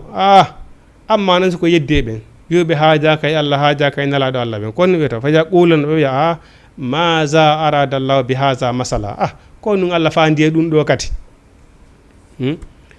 no wodi ɗo hande e julɓe buysi ɓe yiiɗo pijugo ɓe na ɗum ɗo kadi koye diina jeeya nana ɗo ɓe goynirene dinaji ɗin ɗuuɗi mais sa yiɗa goɗɗo nde daro ina ɗo dinaji ɗin ɗuuɗi andu wona neɗɗo anduɗo diina neɗɗo anduɗo diina hino andi diina kan kañum ko woota ay kono ay aduna ɗo lurrete ha ñande dargal ko ɗum waɗi so jooma gandin o wi wa yasalul ulama mana wala yahillu li muslimin an yafala fi'lan hatta ya'lama hukmallahi fi siko a julɗo si wiyama ɗo allahu akbar allah ko mawɗo ashhadu an la ilaha illallah ala rehtede ko woni allah ashhadu anna rasulullah hayya ala salatu are ka julde hayya alal falahi are ka malel andi en tant que julɗo si wiyama tun allahu akbar hiɗa e hoore tere ma hiɗa selli hande kadi goyete golle aduna kon fof harmanima ko daguintinantama hande kadi golle ko sa totti a juuloy ha gayni a totti waɓutuji ɗin ha gayni hande kadi ara toppitara golle aduna yankoje ɗin ila ka wiya allahu akbar hande kadi golle tout bulo kama ha waɓutu on totte mais si a andi si a yahi a darike a wigol allahu akbar a anda a sellina fatiha a sellina ruku a anda sujudu a anda tattalu yewtaw kato jangga taw anda ko honno joolirte ko ɗum ɗon taw ɓuurma ɓattade ay dewe ɗen foppon ɗi jeenayi sappo ko noon mais si noddinama ɗo wiyama joolugol a anda honno joolirte kono yahante kono ɗaɓɓata ɗum ko jalugol Allah wonɗa yaade mais kato taw anda jool ko ɗum Allah subhanahu wa taala inni iqra ndaare nde Allah subhanahu wa taala falano nelude nelaɗo Allah on kono ngo winata moni iqra janggu neɗɗo on sa faala rewde Allah a janggay ay mais ko honno horirta korka ma sella jangga ko honno joolirta a jangga julde ma nden sella wata marsude ko ɗum waɗi so ni mana neɗɗon i iri fuu ni gabula anta abuduni andelan taw ko addi on rewdelam neɗɗon ko ma anda Allah taw si o wawa wadde dewal ngal Allah subhanahu wa taala jawa dewal ngal ay woni mana ɓen ɗon gonɗinɓe Allah subhanahu wa taala fa yalamuna harahi ɓe andi annahu no ngal misal al haqqu ko ngal gongal min rabben immorde ka joomi maɓɓe ay fa amma alladhina kafaru madarallah bi hadha masala amma non siko majjiɓe ɓe na ko nun Allah fandi e ngal misal ɗo ay bon par ce que fi hon ɓe jangga mais si lurrama ko nun Allah subhanahu wa taala inni mana arten ka wonnoɗen ɗon o inni honnum wala yahillu li muslimin an yafala fi'lan hatta ya'lama hukmallahi fi daganta ko julɗo wo julɗo nde o golla gollal ha anda ñawore gollal ngal daganta ko mo ka hoora ha anda ñawore korka daganta ko mo hajju ha anda ñawore hajju déjà hayka desal mais sa yi hande dewle men ɗen hino ñagasi no waɗi complice ko sik hulɓini ha par ce que fiya num goɗɗo hino yaha ɗo jomba dewgal laaɓungal sunna e farilla wadde ɓengu makko ha o gayna hara ko dewgal laaɓungal sunna e farilla o jombimo o tuurina ngal ɗon dewgal maɓɓe ngal tuuna hande kadi tawa hara ngal wawa tewni ko ni ɓe yiidiri no waɗa ɗum ɗon fof ko fiyo num ko ngal annugol ñawoje ko woni e dewgal kon par ce que hiɗa yaa ɗo ko ɗum woni sellini dewgal ko jawgol ɗaɓɓira sonna jonno laaɓiri a yahi yaha ka kilifa makko ma e makko ɓe mi o ɓiɗɗo mon okkelamo sunna e farilla ɓeyna men okkima waɗa tange ka waɗɗa tange wo dewgal selli mawɓe makko ɓen okkima mo lanni dewgal selli hiɗa wawi addudema kama faami jekki waɗa ɗon pihum ɓurkum e fawde dewgal mo ngal wona haramu tawa sa meyima ɗon hande kadi tawni ko debbo janano memuɗa ngal harma fes ay kono watta ɗum ɗon ko angal andugol saria ko woni e dewgal ngal mais si tawni gorko on anda saria dewgal sonnajo on anda saria dewgal ɓe ɗiɗo ari ɓe lonkidirama mais ko on ɗum ɓe wawi bonde dewgal ngal noon ɓe wonda ɗon hara dewgal maɓɓe ngal ko haramu hilla manditi e karmakoɓe amen goo jaaɓe karmakoɓe amen goo jamais hiɓe ñama ñiri denna bo on weldiral fiye ɓe ñama ñiri denna bo goy par ce que no metti fi ay wondugal e ɓeygu mum sellina dewgal ngal tabita e hoore muɗum hay si taw woni ko andur dina kan hino metti fiya na noon firi lubini par ce que ko bonnata dewgal hino yombi ha pigi ɗum fof no jenata wono wiiri noon kadi ko bonnata julde kadi hino yombi ha ko bonnata korka hino yombi ha ko bonnata hajju ko pihum ko yawita ko pihum ko yawitiɗa andi ko bonnata dina kan hino waɗi facile ay moƴƴingol wawa bonnugol hiɗa wawi yangade ɗo joni no wirɗen noon exemple ɗo joni ɓeygu ma si tawi woni koye ñallal gotal petti ƴamuɗamo a tawa a rewi nokkelo e buy a tawa a rewi nokkelo e buy faami mais hiɗa wawi bonude ngal dewgal ɗo e nder seconde mum petti dewgal mo ngal bona ngal wonta haramu go'o no wodi ko waɗoyta no gasa kaffara ngal moƴƴita kono hara obligatoire ko ma waɗoya kaffara on fiyo ngal moƴƴutu en tant que dal ɗum ara dewgal ngal wata moƴƴutude bon tulde nden kadi waka zalika ay dewal ngal ko ɗum waɗi sa Allah subhanahu wa ta'ala inni neɗɗon ko mako fekke o jangataw ay ko fekke ko woni julɗo si a wi a andinota ko oɗo diinal islam haray e waɗari ko Allah subhanahu wa ta'ala addirma ɗo kon ay sabu a ɓurani laaɗo Allah ko Allah subhanahu wa ta'ala wirnelaɗo ko janggo ay wama khalaqtul jinni wal insi illa liya'buduni Allah subhanahu wa ta'ala addirali en ka hoore leydi ɗo si wona dewal ay ko dewal woni ko addiraɗen ka hoore leydi ɗo o inni amma gonɗinɓe Allah subhanahu wa ta'ala ɓen kamɓe heɓe andi message on ko fanɗi o ko fanɗi harayka ko Allah subhanahu wa ta'ala woni koye iwri ay Allah subhanahu wa ta'ala inni wiya masa aradallahu bi haza masala ko honnum Allah fandi e ngal misal o wi yudillu bihi hino majjinire sabu ngal misal kasiran hewɓe wa yahadi bihi no fewnire sabu ngal misal kadi kasiran hewɓe boy majjiɗo hon majjini ɓe angal famagol ɓe qur'ana ka majjoyi ɓen fof ko majjini ɓe ko fiyo non ko ɓayɓe fama qur'ana fewɓe ɓen fof kadi si ɓe feewi ko sabu qur'ana ɓe fewiri sabuna qur'ana ko woni ko hudal linnasi ka qur'ana ko pewal wonande yeeɓen ka mais kono ko sa jangga qur'ana kono c'est impossible a wata fewude nde Allah subhanahu wa ta'ala cippinno baba adama enene hawa ka hawar leydi ɗo setane kono woynoɓe o wi qul nahbitu minha jami'a meme ka leydi ɓay on yeddilan fa imma ya'tiyannakum minni hudan si aroyi on peewal fa man tabi'a hudaya kala jokkoyɗo peewal alngal ko woni peewal Allah ngal ko alqur'ana e sunna kala jokkoyɗo peewal alngal fala khawfun alayhin ñande darngal ñande ummital maliki yawmiddin ñande mo kala yoɓoyte golle muɗum ɗen Allah subhanahu wa ta'ala ni fala khawfun alayhim jokkunoɓe peewal kadnaɗo ɓen ɗon kulol Allah e wula hunde wala hum yahzanuna ɓe sunoyta ko ñande jargo ko honno woni sunoyagol ñande janggo ko addede nun aduna ɗo tawa pellet neɗɗo nde arda aduna ɗo hiɗa wawno gollude ko naada e ma aljanna kono nelaɗo maki kullu ummati yadkhulu jannata illa man aba nelaɗo maki mofte maɓɓe ɗen fof naata e aljanna sina on saliɗo natude way par ce que inna allah la yuhibbu zalimina Allah na toñowo kono Allah subhanahu wa ta'ala o ini inni la udi'u amala amilin minkum min zakarin aw unsa min Allah subhanahu wa ta'ala yuuɗo warowo immintina tagguɗo ngon fotuɗo on yiite e aljanna mi bonnata kala moƴƴinɗo golle mi bonnata golle makko ɗe ɓay noon neɗɗon si ari aduna ɗo yiɗa andi pelletti a wuuri pelletti a mayay ɓawde mayiɗa kadi pelletti Allah subhanahu wa ta'ala immintinta o landitoma Allah subhanahu wa ta'ala ya moƴƴin golle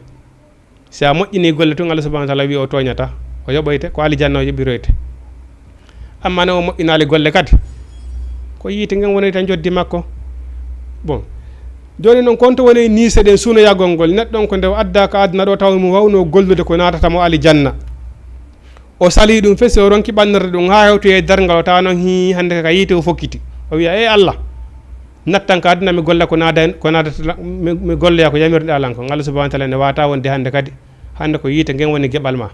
hara la sakka o marada dergal ko ɗon woni sunan ngom Allah subhanahu wa ta'ala inni golluɓe ko moƴƴi kon noon Allah subhanahu wa ta'ala ɓe sunoyta ko ñande janngo sabu ko Allah subhanahu wa ta'ala fodi ɓe kon o jonnayɓe oɗen enen tigiri wiɗen hay goto wa'ata inoɗen Allah fa yawun ɗo cobbal ka na ɗum wiyeten ko ɗum asbata eni azillatun amana alal noggo wiyte wongoyni oyni enen ñande janngo ka dargal ñande dargo ka ummital si daroyama ka dargal ene nden ñande heferaɓe ɓen jonnete ɗon teddungal gonɗinnoɓe Allah ɓen jonne jasere nden wawa wonde si hewtoyama ka dargal nden ñande ko gonɗinɓe Allah ɓen teddinte yeddunoɓe Allah subhanahu wa ta'ala ɓen jasine ndaare si hewtoyama si Allah subhanahu ñande dargo tagore ne fof ñawama ko wiyete mayde kon nden ñande fof ko ɗon yoyta mayde filagaran no woniri noon kala maajo o goyiya e mayde nden kala maajo o woyiya e mayde komo mayata won iya mayde nden kono mo kala ñande mo kala e meɗen maɓɓodirɗe malakal mawte a yiya e mayde nden deuxiéme on tigi yoygol mayde nden ko dargal si ñawama ha gaynama Allah sendidiri fedde yaroɓe yiite ɓen waɗirama ɗa yahoɓe aljanna ɓen yahirama ɗa nde ñande kadi mayde nden nde addoyte nde waldine ɗon Allah subhanahu wa ta'ala ene ko honnun ni yimɓe aljanna ɓen wiya par ce que mo kala yiino mo kala yiino ɓene ko ɗum wiyete mayde ko ɗum wiyete mayde nde waldine ɗon nde hirse Allah subhanahu wa ta'ala ne wa hande kadi mayde ala onon wonɓe ka yiite ɓen ko ɗon ko lette ha ñande mayde ala wonɓe ka aljanna ɓen nemine ɗon ha ñande garay mayde ala hande kadi woni mana ɓe nemino ɗon ha ñande ko ɗum waɗi so inni aduna ɗo tampere ala aduna ɗo tampere nden ko laakara woni par ce que tampuɗo ha ñande goɓɓe nakari tampuno kono hettike ma si o tampuɗa ɗo ko tampuɗa si a maayi tawi ka moƴƴanaɗo hara yanga mbiyete tampere déjà aduna ɗo ko wiyete aduna fawtere ala aduna aduna fawtere ala aduna fawtere ko laakara woodi wonande honno wonande fawtinnoɗo hoore mum ay yanganiroɗo ko woni ɓaw mayde nden kon on ɗon fawtini hoore muɗum on non ɗum hino mana fewiri sabu o alqur'ana hewɓe majjiri kadi sabu qur'ana on hewɓe ɓe par ce que buyno ɗo sayni ɗo yo janggo ko ɗum hayta ɓe jangga ko townitinagol kamɓe ɓe naɓi hoore kamɓe ɓe feƴƴani janggugol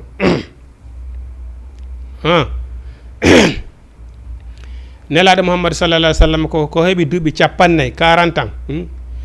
ko ɗon o fuɗɗi janngude buyno ɗo ko ɗum hayta ƴetta ɗo deftere yaɓa ɗo karmagol ko townitinagol ɗo mawnitinagol kañum feƴƴani janggugol a feƴƴani janngol ko na feƴƴanaali letti Allah ɗen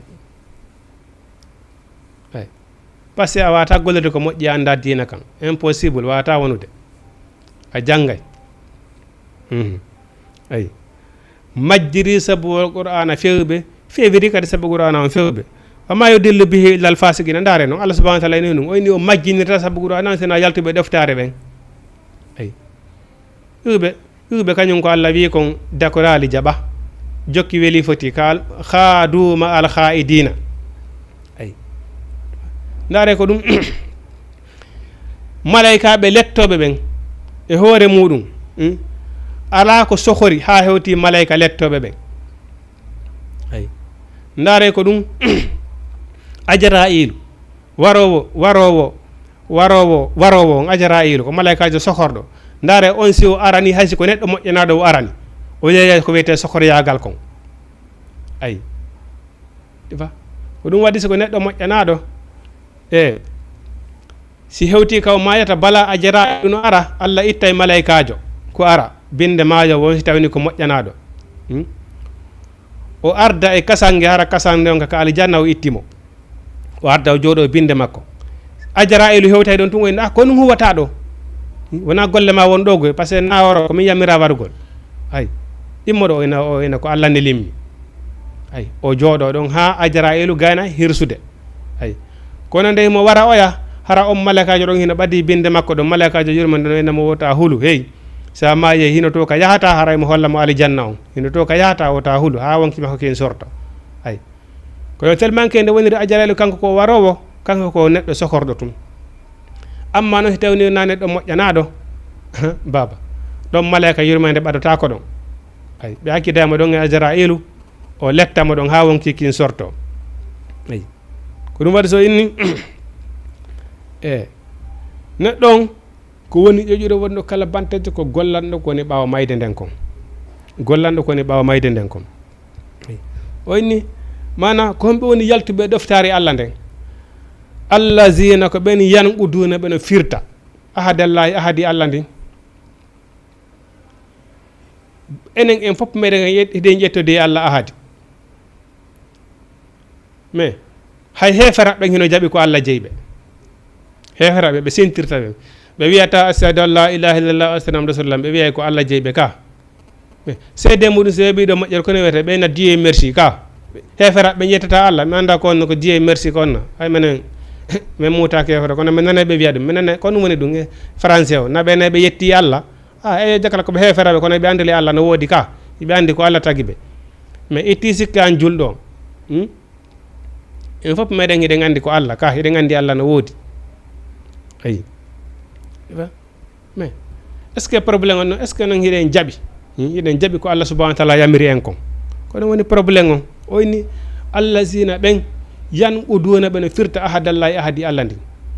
joni noon ɓayiɗa andi pelletti ko Allah taguma adduma ka hoore leydi ɗo hino ko nungo yamiri on o wi yeddan ibuduni wala takfuruni ka ɓay hiɗen andi Allah hino woodi ko fi honnu yeddanten Allah salluɗen mo yettude awa ay tewni haray awa hara yedday Allah yo taw hara ko yetteten Allah konko ɗum ɗon ɓuuri ɗuɗude ay no wiir noon si a woɗɗitiga bakkatuji jani ɗin tun Allah subahana wa taala yafantama to sokoy koy ay allazina ɓen yarguduna ɓene firta ahadallahi ahadi Allah ndi min baadi mishaqihi ɓawo ɓe aadodede wa yaqta'una hiɓe taƴa ma amara llahu bi konko Allah jamiri an yusala e jokke jamais hiɓe nodda ko Allah rewete kamɓe ko Allah nodditi ka dina l'islamu nodditi e jamais hiɗa yaɓe ɗon ayyataɓe ɗon wa yaqta'una hiɓe taƴa ma amara llahu bihi konko Allah jamiri an yusala e jokke dina l'islamu kamɓe ɓe alay ɗum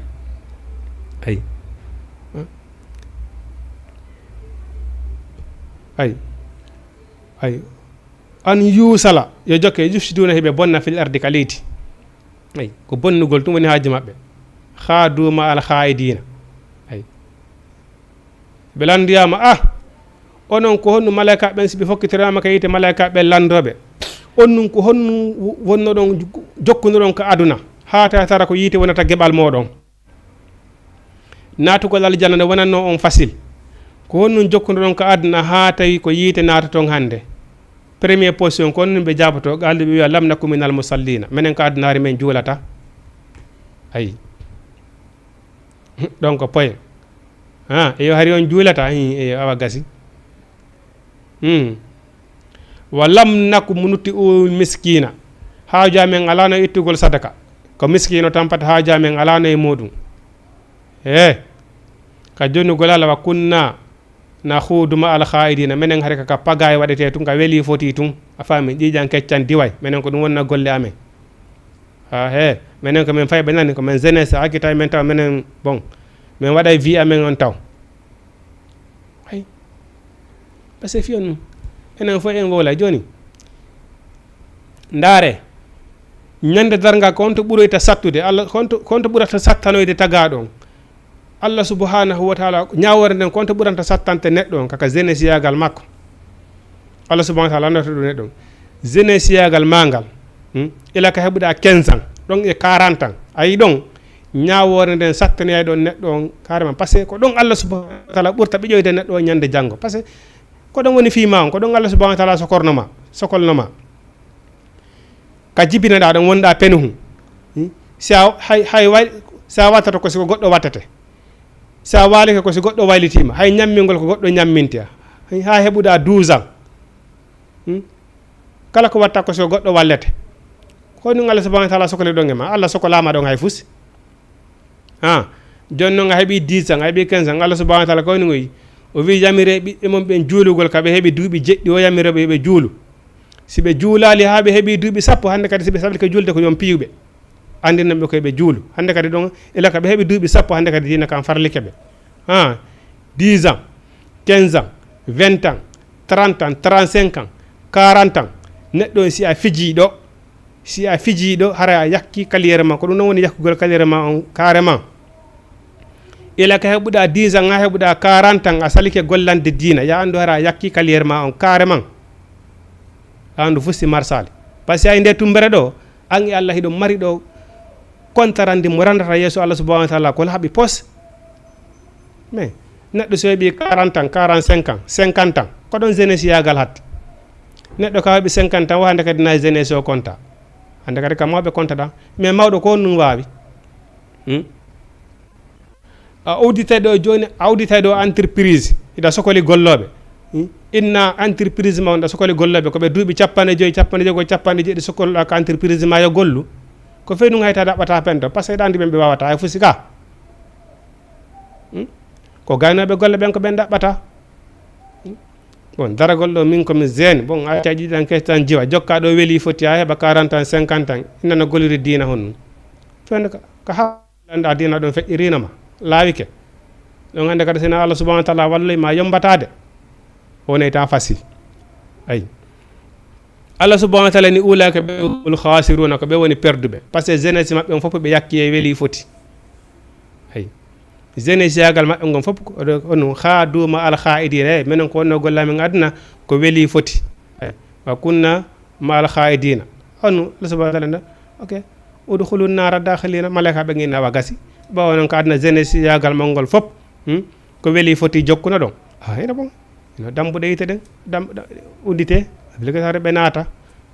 probléme o noon ko honnum kadi oyna haalidina fiya joni noon ka yiite ton ko tolluta ton par ce que on gollano ko naadata on aljanna ayi ulayka ɓeɗo humul khasiruna ko kamɓe woni perduɓe par ce que aduna ɗo tan so wattan yila neɗɗo hay sa heeɓi 50 ans hay sa heeɓi 60 ans ar jangga ɓaddo jooma gande ɓaɗa katono andira l'islam ko hay hunde lawaki kono so on tigi dari ko ɗa yewtoyama lakara ay laake hande kadi ala ko rectifié e fusi ayi ulaka ɓeɗo humul khasiruna kamɓe woni perduɓe ayi Allah subhanahu wa taala wi kayfa takfuruna billah onon ko onno wawɗon yejdirde Allah an banu adama kono wawɗa yejdirde Allah wa kuntun am watan hari ko a mayɗo fiyon fewndo ka alano hari ko on to wonda joni exemple joni ko ano ko année 80 woni ko jibinaɗa walla année 90 woni ko jibinaɗa mais année 60 hari ko on to wonda hari on saya wodaka hari ala a comptetake ko a mayɗo ka bon ko honno wawata interde hari ko mayɓe par ce que fahre on ala fa ahyakum Allah wurni on o wurniri on honnum taggugol on ka tegenene moɗon itta on ka keeci baba moɗon adda on ka tegenene moɗon ayi ɓayɗen andi ko couple ji ɗiɗi wawata hawrodirde si ɓiɗɗo heeɓo wiyete banu adama kon heeɓo ka ɗin couple ji ɗiɗi hawrodirɗi ɗon ha ɓiɗɗo heeɓi ko doole majji ko doole ma an gorko on hokkuma ɓiɗɗo ka ko doole nenejo on taguma an ɓiɗɗo on la ko doole Allah kodduri e Allah njelo jombodiri Allah hokkali e ɓiɗɗo njelo jombodiri ɗo lutti laati fesi Allah hokkali e ɓiɗɗo ko fiya ɗum par ce que Allah hokkali e ɓiɗɗo ɓe heɓata ko Allah wonini kon ko ɗum wonata ko njelo heɓa kadi toɓɓere maniyu toɓɓinene maɓɓe tun Allah bonna fi mum fes ronka wonde ɓiɗɗo njelo ko kanko Allah tun andi ka mais an Allah tagima ka keeci bamma addima ka teganima ma a woni toɓɓere maniyu jiltike a woni heɗɗere jiltike a woni huyre Allah tagi nden huyre ɗon Allah tagi ɗon hoore o tagi ɗon junkun o tagi ɗon koykun o tagi ɗon reedu o tagi ɗon ɓawo o tagi ɗon 9 wonuɗa ka nder tege nene ma ɗon lebbi 9 balɗe 10 hay hunde waɗalima ɗon Allah newini kadi laawol ngol ha yaltuɗa sonnaɓe njalo heddi e ngol laawol ɗon woɓɓe jibine ronka wonude woɓɓe jibina ɓe rewa ɗon fi maɓɓe faami njalo ay kono Allah subhanahu wa taala danduma ɗon wonuɗa penuhu yawɗa ɗon ha helli faɗa Allah subhanahu wa taala wi hey jiyangel an komi addirma ka aduna ɗo ko a rewan wota yedda mbiwɗa Allah mi sali ko wiwɗa faala konko ɗum mi waɗata Allah subhanahu wa taala ni ko honno waɗa waɗirde ɗum ko honno waɗa waɗirde ɗum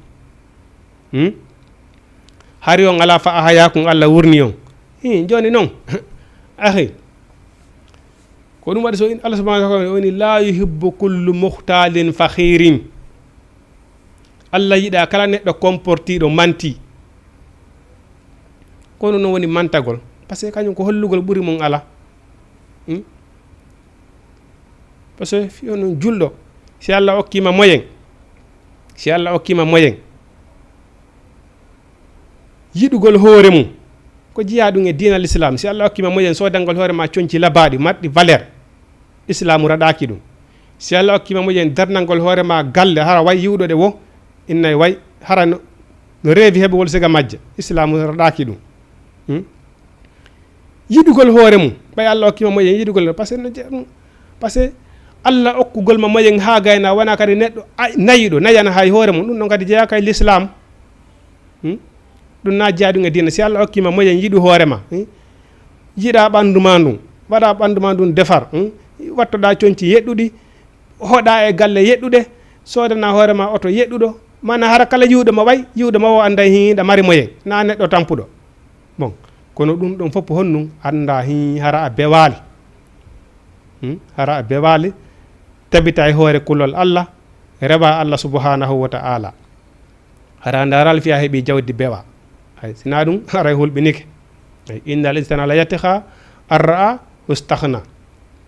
ay bon on tigi wona hulowo Allah bon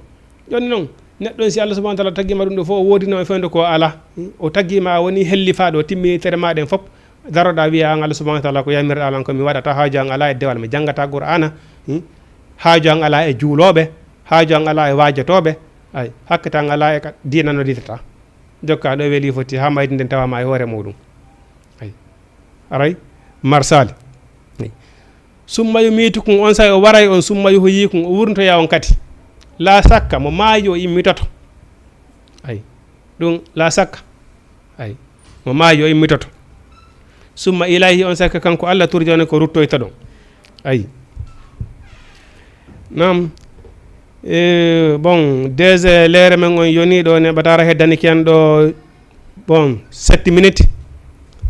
joni ɗon wa accueillir ɗo numéro téléphone on 78 116 82 38 inchallah dans 7 minutes wawen waynondirde si tawi woni no woodi faalaɓe naadude ka Jama TV woda ko ɓe landi te ko anduɗen fi muɗum wawen ɓe andinde toujours harano yewtirten noon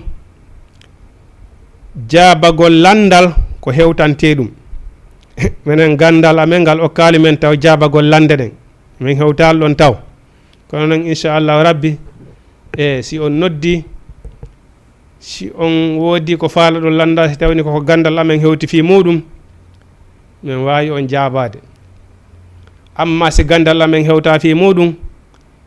min wawi poyentede landal molngal min mara ngal ɗon ha min ɓattodira e karmakoɓe amen min ɓuuri men tewdedu dal ɓen ɓe laɓɓinana en landal ngal ko waɗi noon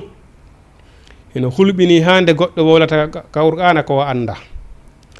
nelaɗo maki kala fenuɗo e hoore an haray yo eɓɓido joɗorte makko ko yiite jahannama no hulɓini ha neɗɗo ka qur'ana si a landama ko annduɗa jaabo, si a anda wata hersoyugol a anda, par ce que gandal hay goto janggata ha anda andete ɗin fof. neɗɗo ko jannguɗa o ko jannguɗa ka hakkudejo, a wata janngude ha anda andete ɗin fof. amma utitu min al ilmi illa qalila. hey nam ara ɗon wawi nadde ko Jama TV, ɗon wawi wadde 78 116 82 38 sene waɗi ko landoto ɗon lando ɗon. ay ko on no wawɗon yejdirde Allah subhanahu wa ta'ala, on laatinoke ko on mayɓe Allah wurniti on, ɓawde wurni on kadi o waray on, o immintina on kadi kamakko kanko Allah subhanahu wa ta'ala. on yi Allah subhanahu wa ta'ala waɗon jaharlo o landito on golleji moɗon ɗin. huwallazi ay ko kanko woni on khalaqa lakum taganɗo ma fil ardi, dendalngal ko woni ko leydi kon, jami an fop. ko woni kawre leydi ɗo ko fof ko Allah subhanahu wa ta'ala tagani en. ko ɗum waɗi kanko Allah subhanahu wa ta'ala wi jiyaɓe Allah ɓen, huloɓe Allah ɓen, kamɓe so ɓe yaade ka hoore leydi ɗo haray hiɓe huuli, hay ko ɓe ƴettata ko ngal kon ɓe tippa e hoore leydi ndin kon haray hiɓe huuli. ay ko ɗum sahi ɓenni goɗɗo hino yaha hino manto, hino tawna balajo angal andugol. nelaɗo makki ko honto julɗo haani tawnude balaje muɗum, dalo tawna balaje muɗum inna way hande ko hande. ma jala kankita jala ha ƴakkirɗe mum yalta ko nokku gotum pet. tuma ƴettuɗa ñamal ngal tippuɗa ka nder aljanna, nanal ngal tawtoy ton de ɗiɗi noon, nanal ngal e ñamal ngal tawtodiri ka nder aljanna. ha nelaɗoɓe maki nde ñande tawnu balaje, ay jala kankita parce que andi hara ya kala fi kono ɓenni an tanki ɗum waɗali hara he haray wota tawnu balaje de, ay wota amanto. ay ɗoni oy noon huwa allazi kanko on Allah khalaqa lakum woni ko tagani o ma fil ardi, dendagal ko ne kala jami an fop. sahi neɗɗo no hulɓini ha sa fe hino hulɓini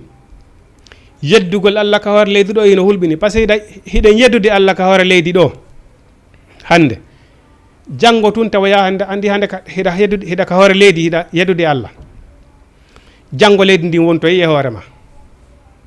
donc ada yedduya e Allah. par ce que ko noon hande da ka hoore leydi ɗo kala ko wonɗe e waddire ka hoore leydi ɗo wonɗe e wadde wonɗo e wadde ko moƴƴi ka hoore leydi ɗo, an wonɗo e wadde ko moƴƴi on hande ɗo ka hoore leydi ɗo da wadde ka moƴƴi, janngo leydi ndin ko wontoya e hoore ma. ay an wonɗo ka hoore leydi ɗon hiɗa wadde ko boni, janngo leydi ndin wontoya e hoore ma. ay bon ɗon kadi e moyto mantoɗa to wona balaje inna hande ko hande c'est impossible, wawa wonde. kono neɗɗo on yo wat tan yila hande to ka hoore leydi ɗo, janngo ko leydi ndin wonoyta e hoore ma. ay no jari ekkutogol haqqille moƴƴa. ay huwa allazi ko kanko woni on ja'ala lakum taganɗo ma fil ardi, dendalngal ko woni ka leydi jami an fop. summa stawa ila samai, kanko Allah subhanahu wa ta'ala o fotodiroy ka hoore asamaw. ay sabu asamawatin asamawji jeɗɗi, wa huwa no kanko Allah bi kulli shay'in e kala hunde alimum ko anduɗo. sengo dew men ngaɗo ngu asamaw nguyeten ɗo, asamawji jeɗɗi no teggodiri ɗo. ɗi asamawji jeɗɗiɗi yiwɗon ɗiɗo to hino heewi malayka, ɓeɗo golle maɓɓe fof alasina ɓe alasina rewgol Allah subhanahu wa ta'ala. leyɗele ɗen kadi koɗe jeɗɗi, ko leyɗele ɗen jeɗɗi, asmawji ɗin jeɗɗi. Allah subhanahu wa ta'ala ni ɗiɗo fof noon kanko Allah subhanahu wa ta'ala himo andi fi muɗum, himo andi ko woni muɗum kon, hay hunde ala ko wawi mo suuɗade. ha kanko Allah subhanahu wa ta'ala wi honnum wa izi qala rabbuka, o wi anditituma joomima, ay wi anno lil malaikati malaika ɓen innino min jaa'ilum, mi tagay fil ardi ka leydi toon khalifa lontodirayɓe. ay qaalu malaika ɓen wiya tajal e a waɗay man yufsidu fiha, ɓen ɓeno bonna ka leydi toon wayasfiku dima, ɓeno hibbidira ƴiƴe, ɓeno waridira. wa nahanu no menen nusabbihu laka, meɗen subbinanadema, ay wa nuqaddisu laka, meɗen laɓɓinanma dina kam. nde Allah subhanahu wa ta'ala falano tagude baba adama ko leɗɗo malaika ɓen insistuno ɓeyni wota tagu banu adama, ta tagu neɗɗanke ko yoruɗum hoore, ko yewtiren ɗo kon tum. par ce que ko banu adama tun e jinna wawi darade yedde Allah subhanahu wa ta'ala ko tagi kon fop ndi leydi ndi yoton ɗo ndi subbinanto Allah subhanahu wa ta'ala o asama o subbinanto Allah subhanahu wa ta'ala ɗe pelle ɗe yoton ɗe fop majje ɗe subbinanto Allah subhanahu wa ta'ala leɗɗe ɗen ɗe leɗɗe ɗe yoton ɗe subbinanto Allah subhanahu wa ta'ala hay mummunteji ɗi colli ɗi yoton colli ɗi mummunteji ɗi ina odde maginaɗa ɓay subbinanto Allah subhanahu wa ta'ala ay kono waɗi mummunteji ɗi kañ ñande janggo nayi e dammi ko waytata se kadi ɗo piiji wala ko wiyete mummunte ñande janggo ko wattoyte ɗum leydi kañum ñawetake ko banu adama tun ñawoyte ñande janggo par ce que fiyo noon ɓay ko banu adama dari kawar leydi ɗo wawi yeddugol Allah subhanahu wa ta'ala ay nde Allah subhanahu wa ta'ala falno tagude neɗɗo an kon adda kawar leydi ɗo malaika ɓe winota Allah tagu neɗɗo an ki adda kawar leydi ɗo ko yeddamo Allah subhanahu wa ta'ala wi'i miɗo andi ko on anda wodoyay toon woɓɓe goo jaɓuɓe lan ay ko ɗum waɗi arɓe ka hoore leydi ɗo ɓen jaɓi yamirore Allah subhanahu wa ta'ala nden ñande janggo dargal Allah subhanahu wa ta'ala yoɓoyaɓe ha malaika ɓen tigiri haawo ɓe wiya Allah ko honnum hande a yaɓiɓe a ɓurniɓe hoore amen ko honno waɗi Allah subhanahu wa ta'ala ko ɓe yawno aduna ɓe rewi lan ɓe yeddali lan ɓe jaɓi lan fi honno par ce que ɓe yaali lan onon malaika ɓen ɗo no gasa ko ɓawon yiilan ko ɗum haɗi yeddolan kamɓe noon ɓe yehi ko aduna toon ɓe yanolan ɓe yaali yiite ɓe yaali aljanna kono ɓe hoolilan ɓe rewilan allazina yuminuna bil khaybi yuqimuna salat wa mimma razaqnahum yunfiquna kala ko ɓe waɗeno ko aduna to ka sabu Allah ɓe waɗirta hande mi yoɓay ɓe ha mi dubolana ɓe kadi ay radiyallahu anhu wa radu anhu Allah hino weltani ɓe kamɓe kadi ɓe weltani Allah par ce que ahadi ko Allah ɓe adudi Allah kon Allah hunni ha o dubuli waɗi ɓe ko moƴƴi ɓe ñande janggo Allah jaɓay ɓe o dubula kadi salaire maɓɓe o ñande janggo ko wiwno ko foddunaɓe kon o dubula ay inni alamu ma la ta'lamuna min Allah miɗo andi ko on anda wa allama adama al asma o andini baba annabi adama al asmaha inɗe malaika ɓen kullaha ɗe fof majje summa arda ɗum on so weɓitiri Allah e malaika te hoore malaika ɓen fa qala wi an bi uni andinanen bi asma'i haulai inɗe monɗe in kuntin sollati ke sadiqina kon gonguɓe no wodi nokku go Allah subhanahu wa ta'ala o teddini banu adama ɓuri hay malaika ɓe ko waɗi Allah subhanahu wa ta'ala teddin baba adama e hoore malaika ɓe no wodi e jooma ganda go wiwɓe baba adama no ɓuri hay malaika ɓen gandal sabu no woduno malaika ɓe go ɓe andano hay inde maɓɓe ɗen ko baba adama andidi ɓe inde maɓɓe ɗen ko honno ɗe innete Allah subhanahu wa ta'ala in kuntin sollati ke sadigona kon gonguɓe قالي ببي سبحانك سينا يودني ملا علم لنا غندل على نامن إلا ما علمتنا سينا كونكو أندين دامن إنك نغال أنت العليم كان أندي وني أندو الحكيم نينيرو نام مسيب جلبه ليرمن يني هند كو دو ودن دراد إن شاء الله ها بندر دي بروسن en tori Allah yo Allah subhanahu wa ta'ala tawnu en tawna en ha yeso tom kala bi Allah subhanahu wa ta'ala tawnali o tawara Allah subhanahu wa ta'ala yidi be yarli be yaafi be sijjettitabe hare ko wasindire yanten dewal Allah ko duumoteɗen e muɗum neɗɗo rewata Allah o inna hande mi ronki dewal Allah ko duumoteɗen e muɗum moƴƴere wona ko ronkete ay neɗɗon ko tinni e moƴƴere wo o ronku rento kadi haqqe banu adama ɗimmo muɗum no tewa e ko moƴƴinantama dewal ma ngal neɗɗo ko waɗi dewal wo ko waɗi dewal si o rentaki haqqe banu adama ɗimmo makko on haqqe banu adama ɗimmo makko mo ronki rentade ɗon ko on ɗon perdinta dewal makko ngal wonan o jiyaɗo Allah rewaynoɗo Allah o hooray o jakkay o mudda waɗa pigiri jeena e sappo kono tawi o lorray kawtal makko nelaɗo make hiya finnaari himo ka yiite par ce que fi honnu siɗa wadde ko moƴƴi hiɗa lorrude banu adama ɗimmo maɗa ko ndem moƴƴere ko waɗɗa ɗon ko ɗum ɗon joɓitoyte haqqeji ɓe joganiɗa ɓe ñande janggo ayi ɗum noon ko on tigi renti o haray no fanɗi c'est très simple sahabajo goto ɓaynalaɗo maki ɓe inni kala wo goɗɗo ko golli kala wo ko goɗɗo ko golli ko hoore makko o gollani sa waɗi ɗimo ma tum ɓeni ko hoore ma waɗuɗa ay sahabajo o wiya alhamdulillahi rabbil alamin o wi min on hande kadi mi waɗata hay goto hay hande kadi mi waɗata goto ɓati mi andi e jaka kala ko mi waɗi ko hoore am mi waɗani ay par ce que bonere nde boniɗa ɗi on tasi koye ɗimo ma on boniɗa de koye hoore ma boniɗa ay sa boni ke ɗimo ma koye hoore ma ko hoore ma boniɗa par ce que ko waɗɗa ɗimo ma kon koye hoore ma woni e artude koye hoore ma woni e artude ay wala ɗo makiri noon hay goto mo wonata gonɗinɗo ha tawa tara ko yiɗana hoore makko ko yiɗana hoore makko ko yiɗana ɗimo makko sabu honum hay sa miijani ke ɗimo ma on waɗugol makko boni aron ki feere heɓo waɗugol bone on a windante bakkatu ay ko ɗum waɗi miijo bongo ko musiba ay neɗɗo yo miijo ko moƴƴi yo wawlu ko moƴƴi ay o anni yo ko moƴƴi ko ɗum wata nafude joom muɗum no woniri noon kadi sa miiji ko waɗugol ko moƴƴi tawi woni ko Allah woni heddirala windante baraji ay kono miijoɗen ko moƴƴi waɗen ko moƴƴi wowlen ko moƴƴi gollen ko moƴƴi ko ɗum to woni ko nafata en tori Allah subhanahu wa ta'ala yo Allah fewnu en fewnana en Allah fewnan en ɓe nguureji meɗen ɗin danda en ala wata danda en kata e kasara danda en sabu gaño danda en bone iblisa ربنا آتنا في الدنيا حسنة وفي الآخرة حسنة وقنا عذاب النار ربنا آتنا من أزواجنا وذرياتنا قرة أعين واجعلنا للمتقين إماما دي اللهم لا سهل إلا ما جعلته سهلا وأنت تجعل الحزن إذا جئت سهلا أقول قولي هذا أستغفر الله لي ولكم السلام عليكم ورحمة الله تعالى وبركاته.